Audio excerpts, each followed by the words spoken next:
चंद्रकांता की अभी तक की कहानी में हमने सुना कि देवी सिंह और कुंवर वीरेंद्र सिंह एक साथ जंगल में बैठे हैं।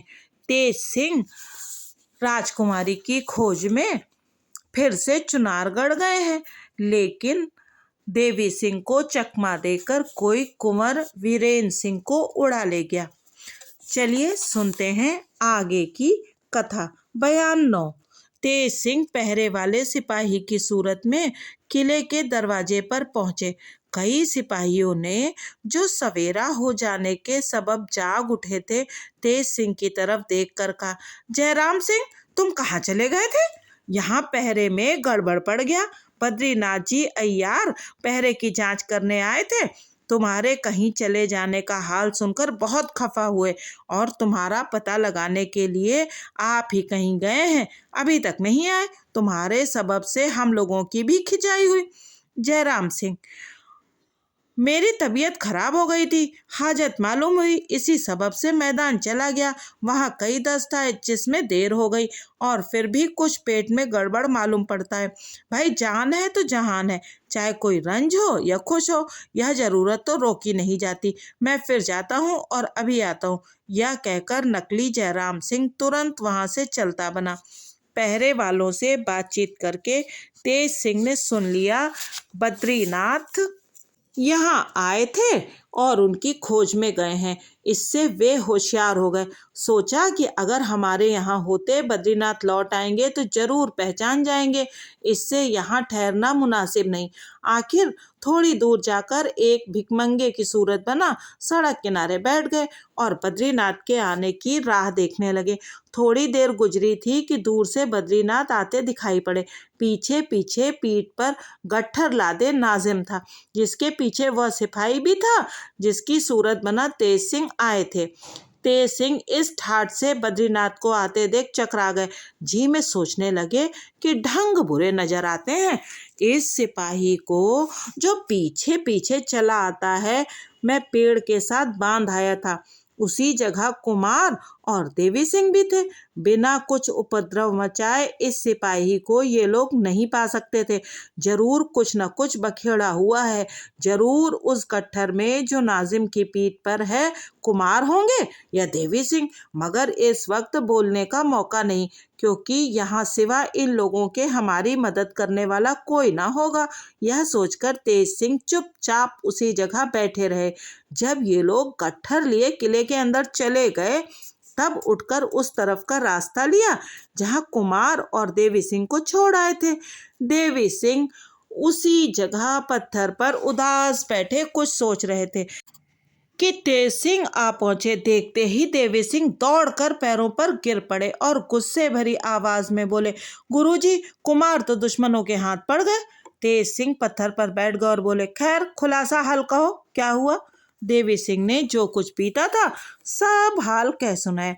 तेज सिंह ने कहा, देखो, आजकल हम लोगों का नसीब कैसा उल्टा हो रहा है। फिक्र चारों तरफ की ठहरी, मगर करें तो क्या करें। बेचारी चंद्रकांता और चपला नामालूम किस आफत में फंस गई और उनकी क्या दशा होगी, इसकी फिक्र तो थी ही, मगर कुमार का फंसना तो गजब हो गया। थोड़ी देर तक देवी सिंह और तेज सिंह बातचीत करते रहे। इसके बाद उठकर दोनों ने एक तरफ का रास्ता लिया। बयान 10।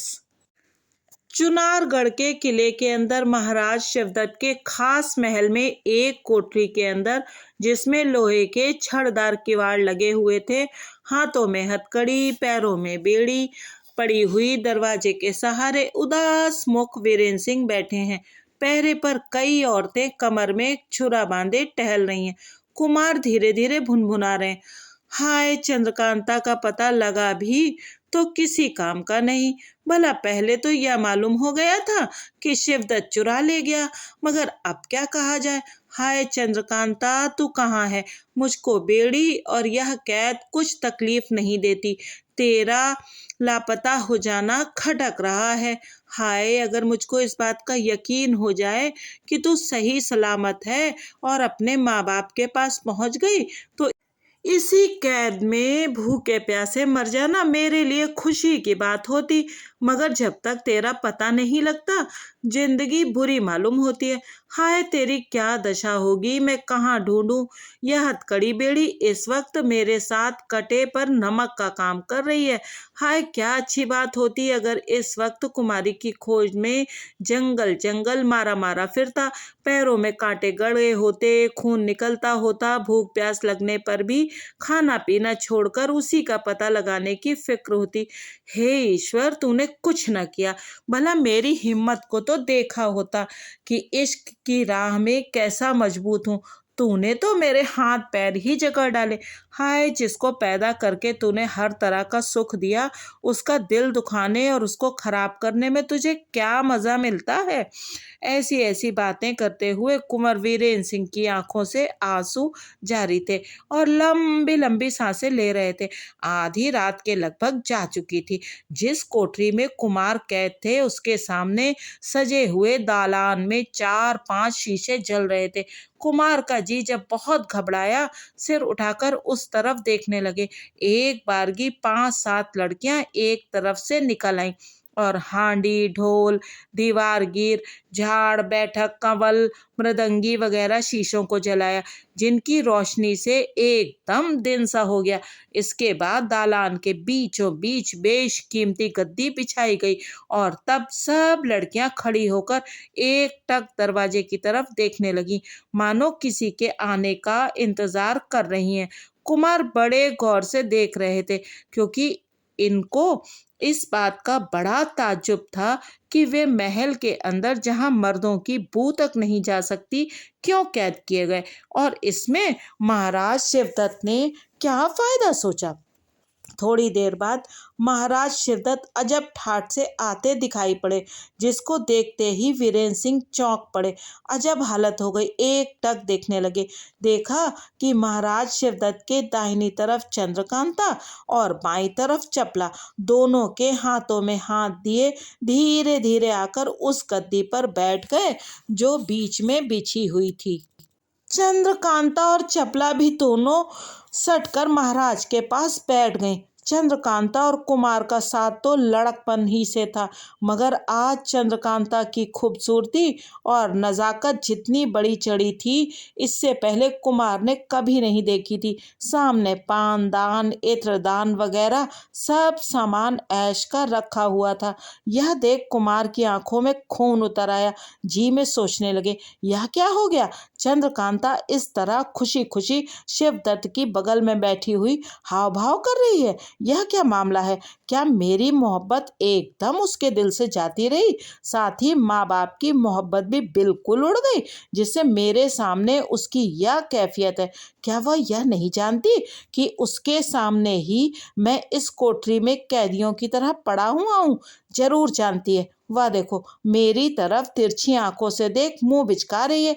इसके साथ ही चपला को क्या हो गया, जो तेज सिंह पर जी दिए बैठी थी और हथेली पर जान रखकर इसी महाराज शिवदत्त को छका कर तेज सिंह को छुड़ा ले गई थी। उस वक्त महाराज शिवदत्त की मोहब्बत इसे ना हुई और आज इस तरह अपनी मालकिन चंद्रकांता के साथ बराबरी के दर्जे पर शिवदत्त की बगल में बैठी। हाय हाय, स्त्रियों का कुछ ठिकाना नहीं, इन पर भरोसा करना बड़ी भारी भूल है। हाय, क्या मेरी किस्मत में ऐसी ही औरत से मोहब्बत होने लिखी थी। ऐसे ऊंचे कुल की लड़की ऐसा काम करे। हाय, अब मेरा जीना व्यर्थ है। मैं जरूर अपनी जान दे दूंगा, मगर क्या चंद्रकांता और चपला को शिवदत्त के लिए जीता छोड़ दूंगा। कभी नहीं। यह ठीक है कि वीर पुरुष स्त्रियों पर हाथ नहीं छोड़ते, पर मुझको अब अपनी वीरता दिखानी नहीं, दुनिया में किसी के सामने मुंह दिखाना नहीं है। मुझको यह सब सोचने से क्या फायदा। अब यही मुनासिब है कि इन दोनों को मार डालना और पीछे अपनी भी जान दे देना। तेज सिंह भी जरूर मेरा साथ देंगे। चलो अब बखेड़ा खत्म कर ही डालें। इतने में इटलाकर चंद्रकांता ने महाराज शिवदत्त के गले में हाथ डाल दिया। अब तो वीरेंद्र सिंह सह न सके, जोर से झटका दे हथकड़ी तोड़ डाली।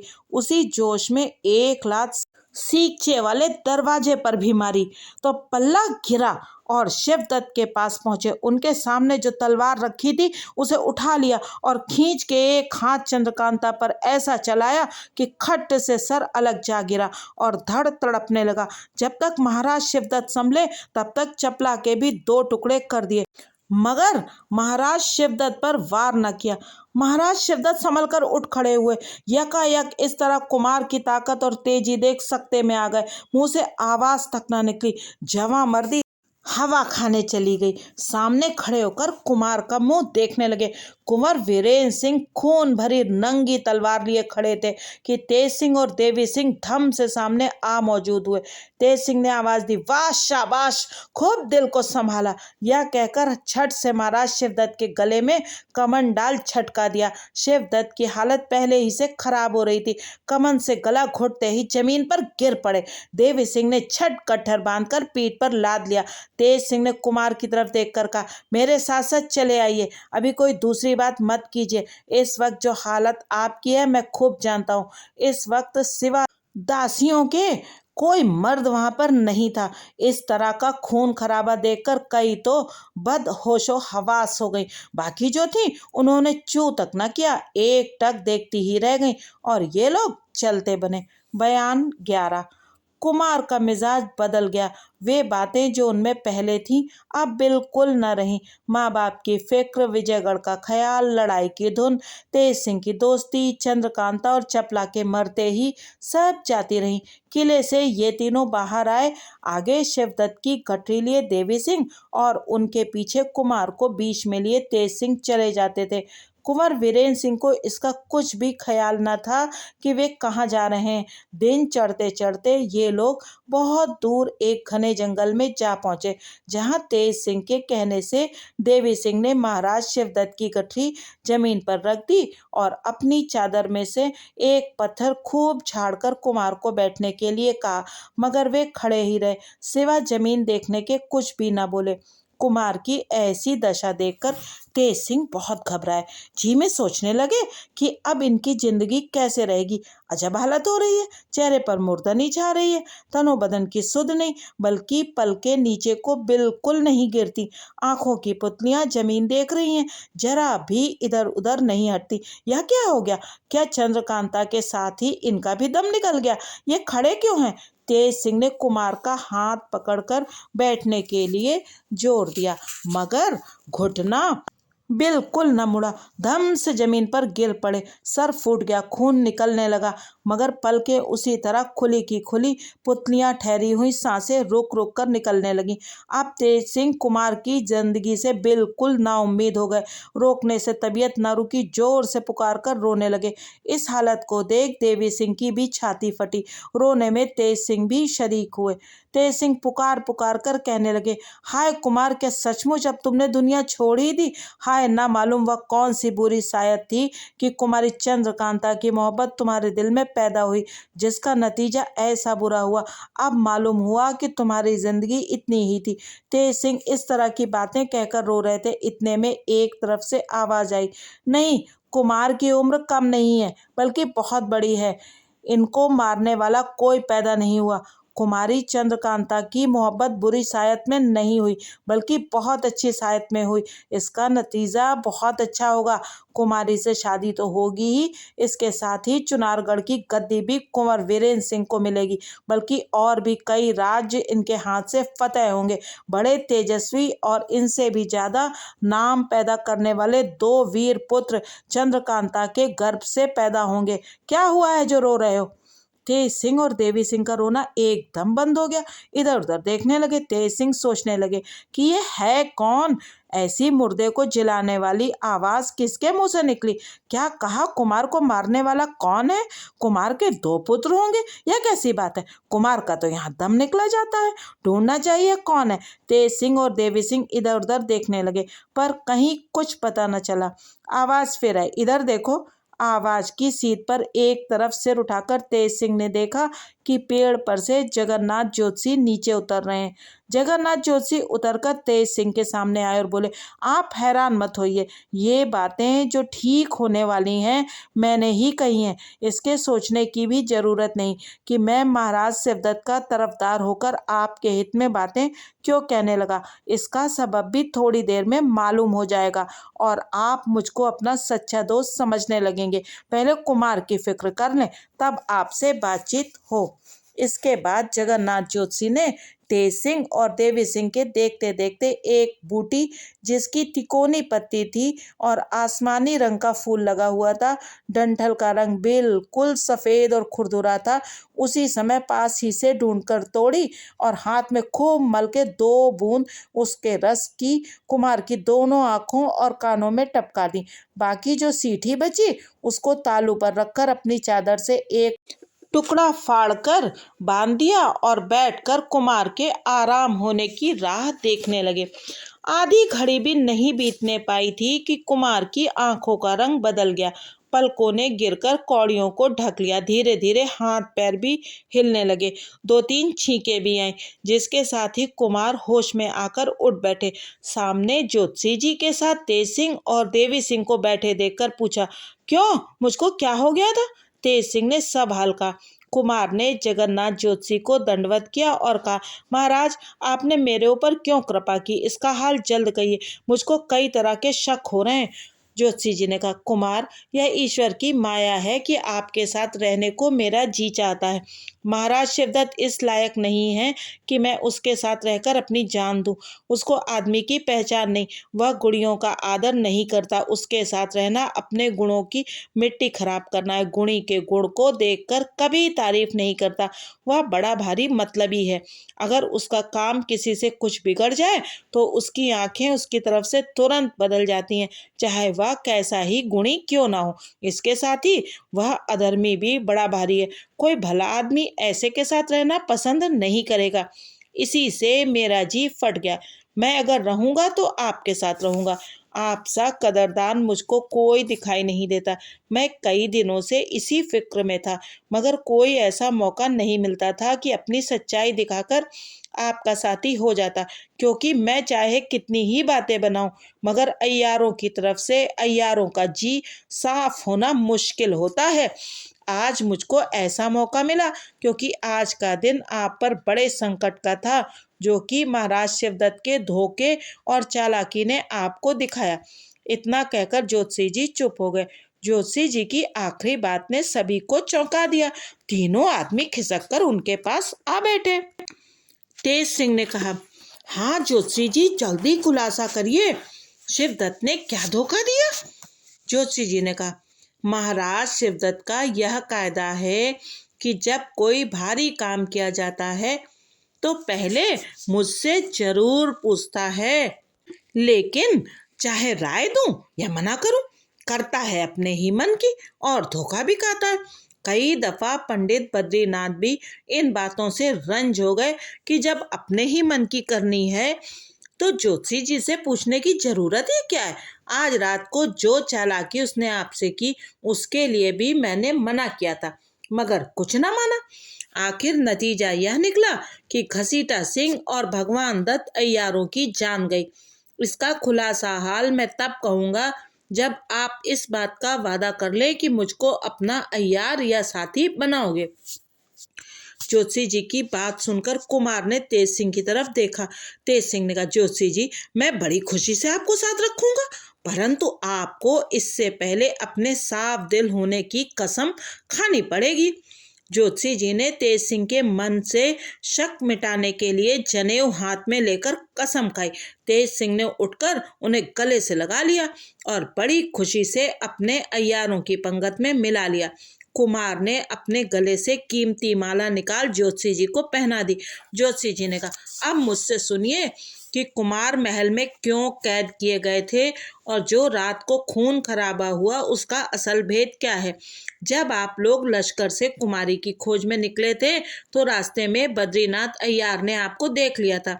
आप लोगों से पहले वे वहां पहुंचे और चंद्रकांता को दूसरी जगह छिपाने की नीयत से उस खो में उसको लेने गए, मगर उनके पहुंचने से पहले ही कुमारी वहां से गायब हो गई थी और वे खाली हाथ वापस आए। तब नाजिम को साथ लेकर आप लोगों की खोज में निकले और आपको इस जंगल में पाकर अय्यारी की। नाजिम ने ढेला फेंका था, देवी सिंह उसको पकड़ने गए। तब तक बद्रीनाथ, जो पहले ही तेज सिंह बनकर आए थे, ना मालूम किस चालाकी से आपको बेहोश कर किले में ले गए, और जिसमें आपकी तबीयत से चंद्रकांता की मोहब्बत जाती रहे और आपकी उसकी खोज न करें, तथा उसके लिए महाराज शिवदत्त से लड़ाई न ठाने। इसीलिए भगवान दत्त और घसीटा सिंह, जो हम सभी में कम उम्र थे, चंद्रकांता और चपला बनाए गए, जिनको आपने खत्म किया। बाकी हाल तो आप जानते ही हैं। ज्योतिषी जी की बातें सुन कुमार मारे खुशी के उछल पड़े। कहने लगे, हाय क्या गजब किया था, कितना भारी धोखा दिया। अब मालूम हुआ कि बेचारी चंद्रकांता जीवित जागती है, मगर कहाँ है इसका पता नहीं। खैर यह भी मालूम हो जाएगा। अब क्या करना चाहिए, इस बात को सभी ने मिलकर सोचा और यह पक्का हुआ कि महाराज शिवदत्त को तो उसी खो में, जिसमें अय्यार लोग पहले कैद किए गए थे, डाल देना चाहिए और दोहरा ताला लगा देना चाहिए, क्योंकि पहले ताले का हाल, जो शेर के मुंह में से जुबान खींचने से खुलता है, बद्रीनाथ को मालूम हो गया है, मगर दूसरे ताले का हाल सिवा तेज सिंह के अभी कोई नहीं जानता। कुमार को विजयगढ़ चले जाना चाहिए, क्योंकि जब तक महाराज शिवदत्त कैद हैं लड़ाई ना होगी, मगर हिफाजत के लिए कुछ फौज सरहद पर जरूर होनी चाहिए। देवी सिंह कुमार के साथ रहें, तेज सिंह और ज्योतिषी जी कुमार की खोज में जाएं। कुछ और बातचीत कर सब उठ खड़े हुए और वहां से चल पड़े। बयान 12। दोपहर के वक्त एक नाले के किनारे सुंदर साफ चट्टान पर दो कमसिन औरतें बैठी हैं। दोनों की मैली फटी साड़ी, दोनों के मुंह पर मिट्टी, खुले बाल, पैरों पर खूब धूल पड़ी हुई है और चेहरे पर बदहवासी और परेशानी छाई हुई है। चारों तरफ भयानक जंगल, खूनी जानवरों की भयानक आवाजें आ रही हैं। जब कभी जोर से हवा चलती है तो पेड़ों की सरसराहट से जंगल और भी डरावना मालूम पड़ता है। इन दोनों औरतों के सामने नाले के उस पार एक तेंदुआ पानी पीने के लिए उतरा। उन्होंने उस तेंदुए को देखा, मगर वह खूनी जानवर इन दोनों को न देख सका, क्योंकि जहां वे दोनों बैठी थीं सामने ही एक मोटा जामुन का पेड़ था। इन दोनों में से एक, जो ज्यादा नाजुक थी, उस तेंदुए को देखकर डरी और धीरे से बोली, प्यारी सखी देखो कहीं वह इस पार ना उतर है। उसने कहा, नहीं सखी, वह इस पार ना आएगा। अगर आने का इरादा भी करेगा तो मैं पहले ही इन तीरों से उसको मार गिराऊंगी, जो उस नाले के सिपाहियों को मार कर लेती आई हूँ। इस वक्त हमारे पास 200 तीर हैं और हम दोनों तीर चलाने वाली हैं। लो तुम भी एक तीर चढ़ा लो। या सुन, उसने भी एक तीर कमान पर चढ़ाया, मगर उसकी कोई जरूरत न पड़ी। वह तेंदुआ पानी पीकर तुरंत ऊपर चढ़ गया और देखते देखते गायब हो गया। तब इन दोनों में बातें होने लगी। कुमारी, क्यों चपला, कुछ मालूम पड़ता है कि हम लोग किस जगह आ पहुंचे और ये कौन सा जंगल है तथा विजयगढ़ की राह किधर है? चपला, कुमारी, कुछ समझ में नहीं आता, बल्कि अभी तक मुझको भागने की धुन में यह भी नहीं मालूम कि किस तरफ चली आई। विजयगढ़ किधर है, चुनारगढ़ कहाँ छोड़ा और नौगढ़ का रास्ता कहाँ है? सिवा तुम्हारे साथ महल में रहने या विजयगढ़ की हद में घूमने के कभी इन जंगलों में तो आना हुआ ही नहीं।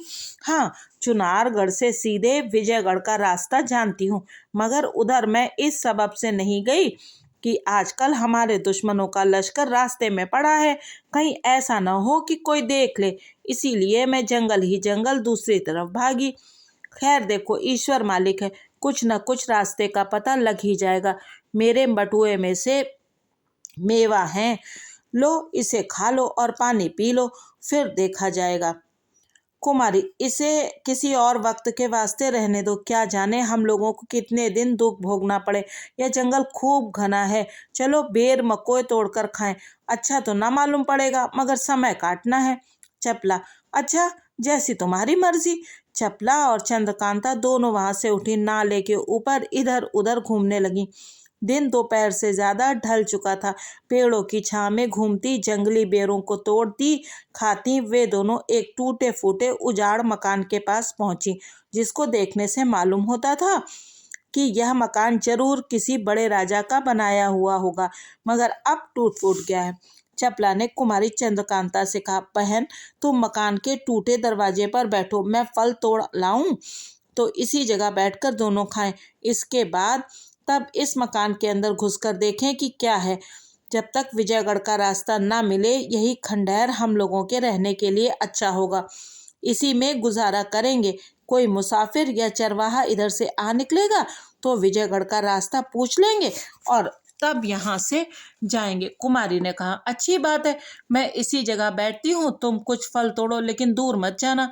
चपला ने कहा, नहीं मैं दूर न जाऊंगी, इसी जगह तुम्हारी आंखों के सामने रहूंगी। यह कहकर चपला फल तोड़ने चली गई। बयान 13। चपला खाने के लिए कुछ फल तोड़ने चली गई। इधर चंद्रकांता अकेली बैठी बैठी घबरा उठी। जी मैं सोचने लगी कि जब तक चपला फल तोड़ती है तब तक इस टूटे फूटे मकान की सैर करें, क्योंकि यह मकान चाहे टूटकर खंडहर हो रहा है मगर मालूम होता है किसी समय में अपना सानी न रखता होगा।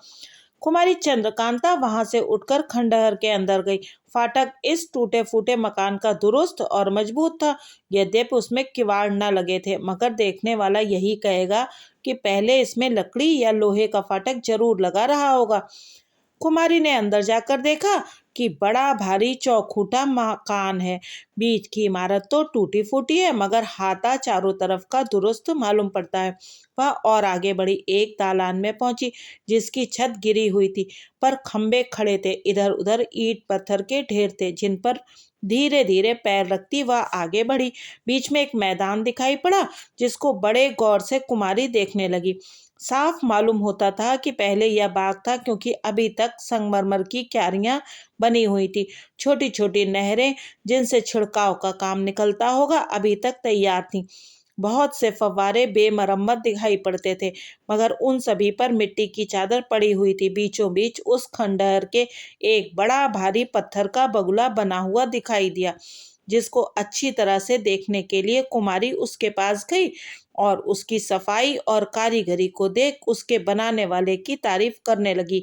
वह बगुला सफेद संगमरमर का बना हुआ था और काले पत्थर के कमर बराबर ऊंचे तथा मोटे खंबे पर बैठाया हुआ था।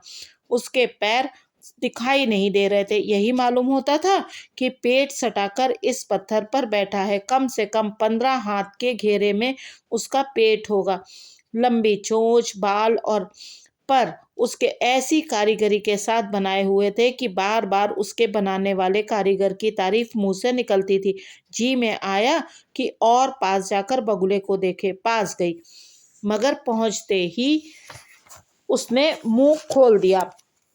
चंद्रकांता यह देख घबरा गई कि यह क्या मामला है। कुछ डर भी मालूम हुआ। सामना छोड़ बगल में हो गई। अब उस बगुले ने पर भी फैला दिए। कुमारी को चपला ने बहुत ढीठ कर दिया था। कभी कभी जब जिक्र आ जाता तो चपला यही कहती थी कि दुनिया में भूत प्रेत कोई चीज नहीं, जादू मंत्र सब खेल कहानी है, जो कुछ है अय्यारी है। इस बात का कुमारी को भी पूरा यकीन हो चुका था।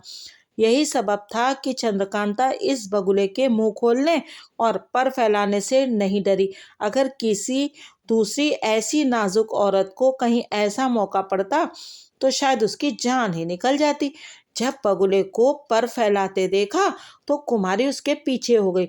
बगुले के पीछे की तरफ एक पत्थर जमीन में लगा था जिस पर कुमारी ने पैर रखा ही था कि बगुला एक दफा हिला और जल्दी से घूम अपनी चोंच से कुमारी को उठाकर निगल गया। इसके बाद वह घूमकर अपने ठिकाने हो गया। उसने पर समेट लिए और मुंह बंद कर लिया। बयान 14। थोड़ी देर में चपला फलों से झोली भरे हुए पहुंची। देखा तो चंद्रकांता वहां नहीं है। इधर उधर निगाह दौड़ाई, कहीं नहीं। इस टूटे मकान खंडहर में तो नहीं गई है, यह सोचकर मकान के अंदर चली। कुमारी तो बेधड़क उस खंडहर में चली गई थी मगर चपला रुकती हुई चारों तरफ निगाह दौड़ाती और एक एक चीज तजवीज करती हुई चली। फाटक के अंदर घुसते ही दोनों बगल 2 दालान दिखाई पड़े, ईंट पत्थरों के ढेर लगे हुए, कहीं से छत टूटी हुई, मगर दीवारों पर चित्रकारी और पत्थरों की मूर्तियां अभी तक नई मालूम पड़ती थी। चपला ने ताज्जुब की निगाह से उन मूर्तियों को देखा। कोई भी उसमें पूरे बदन की नजर न आई। किसी का सिर नहीं, किसी की टांग नहीं, किसी का हाथ कटा, किसी का आधा धड़ ही नहीं। सूरत भी इन मूर्तियों की अजब डरावनी थी और आगे बढ़ी। बड़े बड़े मिट्टी पत्थर के ढेर जिनमें जंगली पेड़ लगे हुए थे। वह लांघती हुई मैदान में पहुंची तो दूर से वह बगुला दिखाई पड़ा जिसके पेट में कुमारी पड़ चुकी थी। सब जगहों को देखना छोड़कर चपला उस बगुले के पास धड़धड़ाती हुई पहुंची। उसने मुंह खोल दिया। चपला को बड़ा ताज्जुब हुआ, पीछे हटी। बगुले ने मुंह बंद कर दिया। सोचने लगी, अब क्या करना चाहिए। या तो कोई बड़ा भारी अय्यारी मालूम होती है, क्या भेद है, इसका पता लगाना चाहिए, मगर पहले कुमारी को खोजना उचित होगा, क्योंकि यह खंडहर कोई पुराना तिलिस्म मालूम होता है। कहीं ऐसा न हो कि इसी में कुमारी फंस गई हो। यह सोच चपला उस जगह से हटी और दूसरी तरफ खोजने लगी। चारों तरफ हाथा घिरा हुआ था। कई दालान और कोठरियां टूटी फूटी और कई साबुत भी थीं। एक तरफ से देखना शुरू किया। पहले एक दालान में पहुंची जिसकी छत बीच से टूटी हुई थी। लंबाई दालान की लगभग 100 गज होगी। बीच बीच में मिट्टी चूने का ढेर, इधर उधर बहुत सी हड्डियां पड़ी हुई और चारों तरफ जाली मकड़े लगे हुए थे। मिट्टी के ढेर में से छोटे छोटे बहुत से पीपल वगैरह के पेड़ निकल आए थे। दालान के एक तरफ छोटी सी कोठरी नजर आई जिसके अंदर पहुंचने पर देखा एक कुआं है। झांकने से अंधेरा मालूम पड़ा। इस कुएं के अंदर क्या है? यह कोठरी बनिस्बत और जगहों के साफ क्यों मालूम पड़ती है? कुआं भी साफ दिखाई पड़ता है, क्योंकि जैसे अक्सर पुराने कुओं में पेड़ वगैरह लग जाते हैं, इसमें नहीं है। कुछ कुछ आवाजें भी इसमें से आती हैं जो बिल्कुल समझ नहीं पड़ती। इसका पता लगाने के लिए चपला ने अपने अय्यारी के बटुए में से काफूर निकाला और उसके टुकड़े जलाकर कुएं में डाले। अंदर तक पहुंचकर उन जलते हुए काफूर के टुकड़ों ने खूब रोशनी की। अब साफ मालूम पड़ने लगा कि नीचे से कुआं बहुत चौड़ा और साफ है, मगर पानी नहीं है, बल्कि पानी की जगह एक साफ सफेद बिछावन मालूम पड़ता है जिसके ऊपर एक बूढ़ा आदमी बैठा है।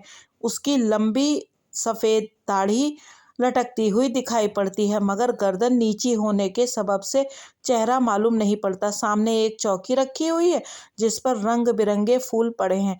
चपला यह तमाशा देख डर गई। फिर जी को संभाला और कुएं पर बैठकर गौर करने लगी, मगर कुछ अक्ल ने गवाही न दी। वह काफूर के टुकड़े भी बुझ गए जो कुएं के अंदर जल रहे थे और फिर अंधेरा हो गया। उस कोठरी में से एक दूसरे दालान में जाने का रास्ता था। उस राह से चपला दूसरे दालान में पहुंची, जहां इससे भी ज्यादा जी दहलाने वाला और डराने वाला तमाशा देखा। कूड़ा करकट, हड्डी और गंदगी में यह दालान पहले दालान से कहीं बड़ा चढ़ा था, बल्कि एक पूर्ण पंजर ढांचा हड्डी का भी पड़ा हुआ था, जो शायद गधे या टट्टू का हो। उसी की बगल से लांघती हुई चपला बीचों बीच दालान में पहुंची। एक चबूतरा संगमरमर का पुरसा भर ऊंचा देखा, जिस पर चढ़ने के लिए खूबसूरत 9 सीढ़ियां बनी हुई थी। ऊपर उसके एक आदमी चौकी पर लेटा हुआ हाथ में किताब लिए कुछ पढ़ता हुआ मालूम पड़ा, मगर ऊंचा होने के सबब से साफ दिखाई न दिया। इस चबूतरे पर चढ़े या न चढ़े, चढ़ने से कोई आफत तो ना आएगी। भला सीढ़ी पर एक पैर रखकर देखूं तो सही। यह सोचकर चपला ने सीढ़ी पर एक पैर रखा। पैर रखते ही बड़े जोर से आवाज हुई और संदूक के पल्ले की तरह खुलकर सीढ़ी के ऊपर वाले पत्थर ने चपला के पैर को जोर से फेंक दिया, जिसकी धमक और झटके से वह जमीन पर गिर पड़ी। संभल कर उठ खड़ी हुई देखा तो वह सीढ़ी का पत्थर जो संदूक के पल्ले की तरह खुल गया था, ज्यों का त्यों बंद हो गया। चपला अलग खड़ी होकर सोचने लगी कि यह टूटा फूटा मकान तो अजब तमाशे का है। जरूर यह किसी भारी अय्यार का बनाया हुआ होगा। इस मकान में घुसकर सैर करना कठिन है। जरा चूके और जान गई, पर मुझको क्या डर, क्योंकि जान से भी प्यारी मेरी चंद्रकांता इसी मकान में कहीं फंसी हुई है, जिसका पता लगाना बहुत जरूरी है। चाहे जान चली जाए, मगर बिना कुमारी को लिए इस मकान से कभी बाहर न जाऊंगी। देखो इस सीढ़ी और चबूतरे में क्या क्या अय्यारियां की गई। कुछ देर तक सोचने के बाद चपला ने एक 10 शेर का पत्थर सीढ़ी पर रखा। जिस तरह पैर को उस सीढ़ी ने फेंका था, उसी तरह इस पत्थर को भी भारी आवाज के साथ फेंक दिया। चपला ने हर एक सीढ़ी पर पत्थर रखकर देखा, सभी में यही करामात पाई। इस चबूतरे के ऊपर क्या है, इसे जरूर देखना चाहिए। यह सोच अब वह दूसरी तरकीब सोचने लगी। बहुत से ईंटे पत्थर उस चबूतरे के पास जमा किए और उसके ऊपर चढ़कर देखा कि संगमरमर की चौकी पर एक आदमी दोनों हाथों में किताब लिए पड़ा है। उम्र लगभग 30 वर्ष की होगी। खूब गौर करने से मालूम हुआ कि यह भी पत्थर का है। चपला ने एक छोटी सी कंकड़ी उसके मुंह पर डाली थी। था तो पत्थर का पुतला, मगर काम आदमी का किया। चपला ने जो कंकड़ी उसके मुंह पर डाली थी उसको एक हाथ से हटा दिया और फिर उसी तरह वह हाथ अपने ठिकाने ले गया। चपला ने तब एक कंकड़ उसके पैर पर रखा। उसने पैर हिलाकर कंकड़ गिरा दिया। चपला थी तो बड़ी चालाक और निडर, मगर इस पत्थर के आदमी का तमाशा देख बहुत डरी और जल्दी वहां से हट गई। अब दूसरी तरफ देखने लगी। बगल के एक और दालान में पहुंची। देखा कि बीचों बीच दालान के एक तहखाना मालूम पड़ता है। नीचे उतरने के लिए सीढ़ियां बनी हुई हैं और ऊपर की तरफ 2 पल्ले किवाड़ के हैं जो इस समय खुले हैं। चपला खड़ी होकर सोचने लगी कि इसके अंदर जाना चाहिए या नहीं। कहीं ऐसा न हो कि इसमें उतरने के बाद दरवाज़ा बंद हो जाए तो मैं इसी में रह जाऊं। इससे मुनासिब है कि इसे भी आजमा लूं। पहले एक ढोका इसके अंदर डालूं, लेकिन अगर वह आदमी के जाने से यह दरवाज़ा बंद हो सकता है तो जरूर ढोके के गिरते ही बंद हो जाएगा। तब इसके अंदर जाकर देखना मुश्किल होगा। अतः ऐसी तरकीब की जाए जिससे उसके जाने से किवाड़ बंद ना होने पाए, बल्कि हो सके तो पल्लों को तोड़ ही देना चाहिए। इन सब बातों को सोचकर चपला दरवाजे के पास गई। पहले उसके तोड़ने की फिक्र की, मगर ना हो सका क्योंकि वे पल्ले लोहे के बने थे। कब्जा उनमें नहीं था। सिर्फ पल्ले के बीचों बीच में चूल बनी हुई थी जो जमीन के अंदर घुसी हुई मालूम पड़ती थी। यह चूल जमीन के अंदर कहाँ जाकर अड़ी थी इसका पता न लग सका। चपला ने अपनी कमर से कमंद खोली और चौड़ा करके एक सिरा उसका उस किवाड़ के पल्ले में खूब मजबूती के साथ बांधा। दूसरा सिरा उस कमंद का उसी दालान के एक खंबे में जो किवाड़ के पास ही था बांधा। इसके बाद एक पत्थर का ढोंका दूर से उस तहखाने में डाला। पत्थर पड़ते ही इस तरह की आवाजें आने लगी जैसे किसी हाथी में से जोर से हवा निकलने की आवाज आती है। इसके साथ ही जल्दी से एक पल्ला भी बंद हो गया, मगर दूसरा पल्ला भी बंद होने के लिए खींचा, मगर वह कमंद से कसा हुआ था, उसको तोड़ ना सका। खिंचा का खिंचा ही रह गया।